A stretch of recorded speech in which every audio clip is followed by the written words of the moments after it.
Hello and welcome to As Built, a podcast from Graphic Machine about architecture firms, buildings, and how both get built. I'm your co-host, Patience Jones. With me is Brian Jones, your other co-host. Thank you for joining us. Today, we're talking about a tax. And it is a tax that I think every marketing department pays, every architecture firm pays, every building materials firm pays. It is the strategy tax.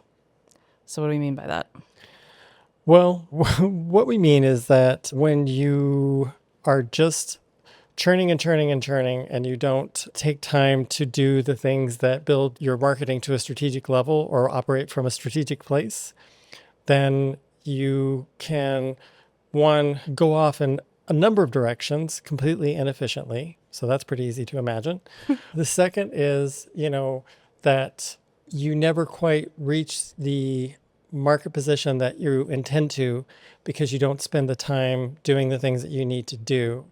And so this is the genesis of the boom and bust within the firm, which is that busy, putting RFPs together. Oh, we'll get to strategy and brand building later.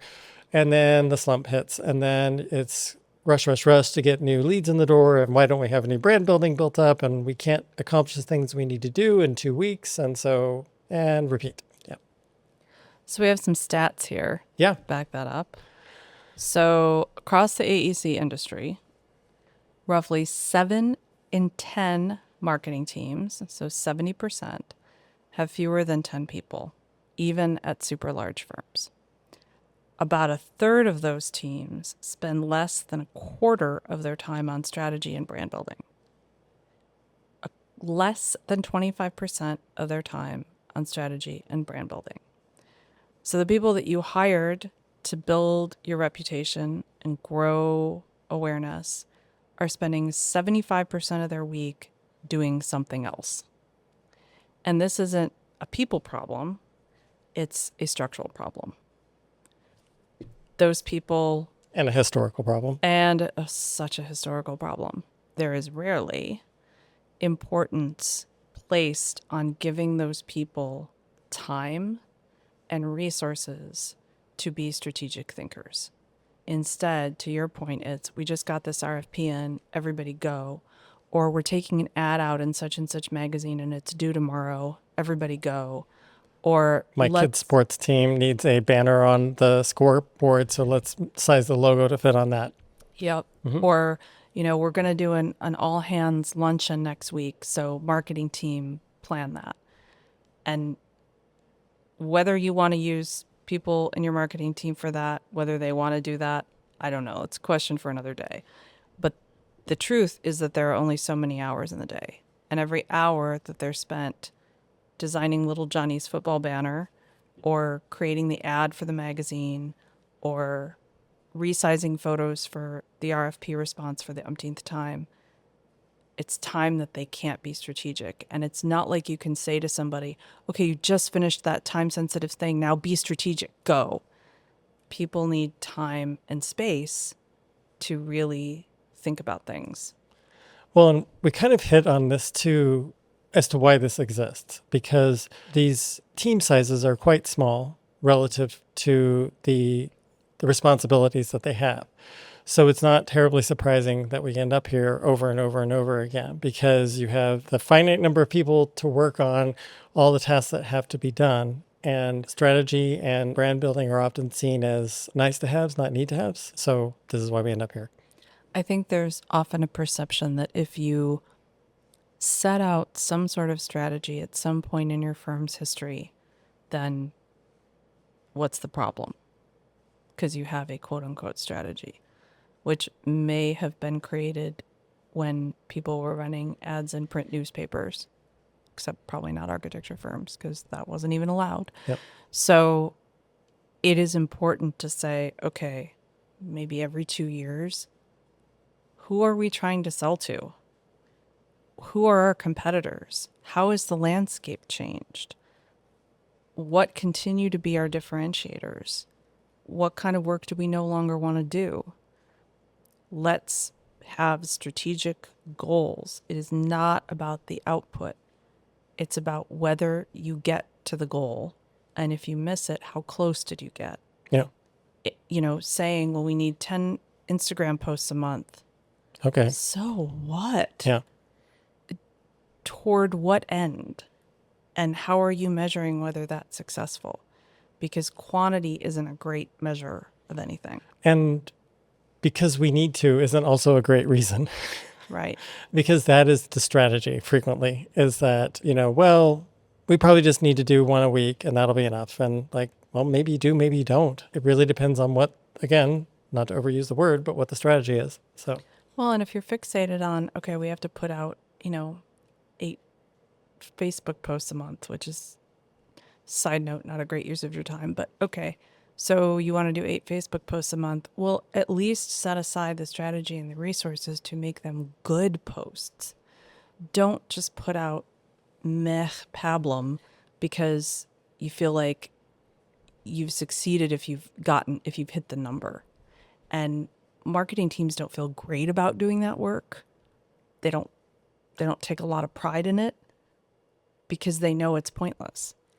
one, it reduces the view of it to a checklist executor, Yes.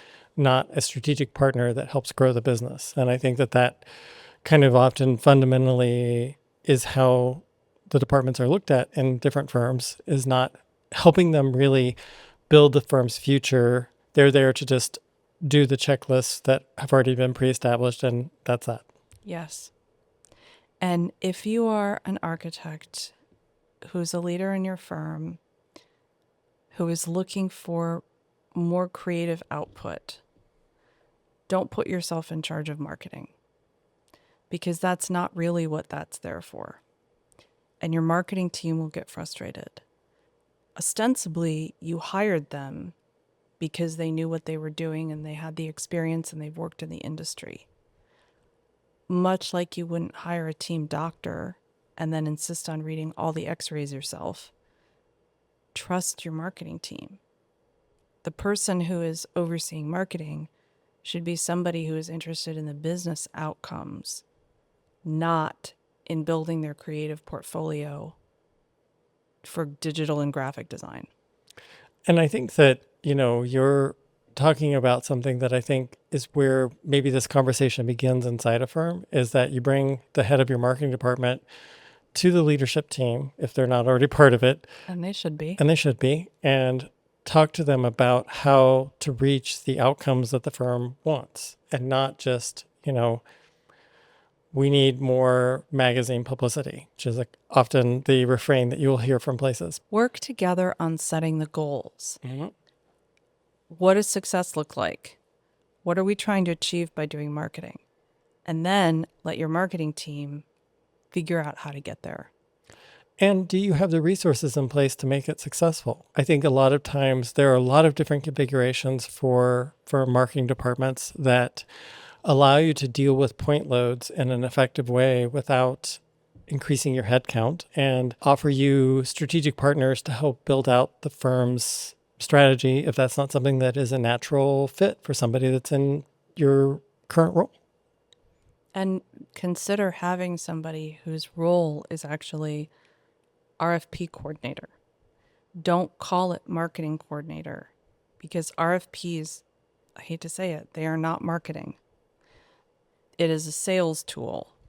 So, and it's a very specific skill set that may or may not overlap with marketing. So you're either going to have somebody who's frustrated because they wanted to actually do marketing and they've been saddled with RFP responses, or you're going to have somebody who loves doing RFP responses and is completely thwarted when they're trying to do marketing because they don't really know what they're doing. Well, and to kind of reference our last episode, which was about AI visibility for architecture firms, that's a prime example of something that needs strategic thought inside the firm about how they're going to be found so that you show up to get hired by places that may or may not know you already, or who are looking to hire you but don't know you don't do that type of work. So all of those things require time and resources to make it effective and operational. Yeah. And you will get better work from your marketing team if they don't feel discouraged from the get-go. or like this isn't going to matter because no one's going to give them the time to do good work and the only priority is quantity. Yeah. And completing the checklist. That infernal checklist. Mm-hmm. Yeah. So what are the takeaways, do you think?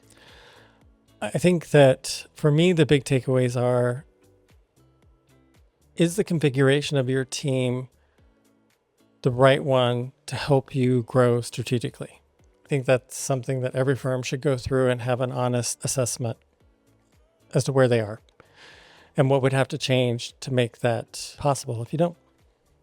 Agreed. And really being honest with what are all the things that this person is responsible for. Break it down granularly. You know, if they're currently drafting the RFP response, sizing the photographs, selecting the photographs, proofreading it, writing all the content, think about those potentially as separate jobs. Think about how could you create either a new role or use other types of tools to get some of that work done so Right. that you are freeing up your existing team. Really critical. Yeah. Well, we will free you up now to go do some thinking about those things. Thank you for joining us, and we will see you next time.